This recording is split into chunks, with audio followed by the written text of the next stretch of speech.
Sinimulan na ng national football team ang full-scale build-up ng Pilipinas para sa AFC Women's Asian Cup sa Australia na may 3 yugto ng paghahanda sa Manila, Balisin Island at Perth bago ang mga laban kontra Australia, South Korea at Iran.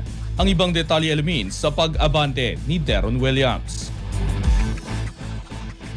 Inilabas ng Philippine Football Federation ang training pool ng Philippine Women's National Football Team bilang bahagi ng kanilang pinal na full-scale build-up para sa AFC Women's Asian Cup sa Australia. Isasagawa ngayong Pebrero sa 3 lokasyon sa Maynila, Balisin Island sa Quezon at Perth, Australia bilang huling malaking yugto ng paghahanda bago sumabak sa Continental Tournament. Magsisimula ang ensayo sa SM Mall of Asia Sky Pitch at Rizal Memorial Stadium mula February 1 hanggang 5 at muli sa February 17 hanggang 22. Ilipat ang koponan sa Balisin mula February 6 hanggang 15 bago tapusin ang kampo sa Perth mula February 24 hanggang 28. Ipabilang ang Pilipinas sa Group A kung saan makakaharap nila ang host na Australia, South Korea at Iran. Itinakda ang kanilang mga laban sa March 1 kontra Australia sa Perth Stadium, March 5 laban sa South Korea sa Gold Coast at March 8 kontra Iran. Ayon kay PFF President John Anthony Gutierrez, nanatiling buo ang suporta ng PFF sa kampanya ng pambansang koponan at mahalaga ang kampong ito upang matiyak na nasa pinakamainam na kondisyon ang mga manlalaro bago ang torneo. Ipinaliwanag din niyang may dagdag na layunin ng Balisin Leg Camp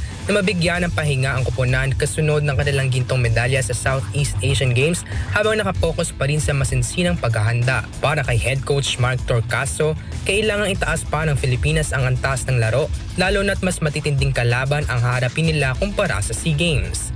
Matapos ang serye ng kampo, pipili ang coaching staff ng 26 na manlalaro para sa pinal na roster base sa kondisyon at kabuuang performance. Ako si Deron Williams, Abante Sports, nauna.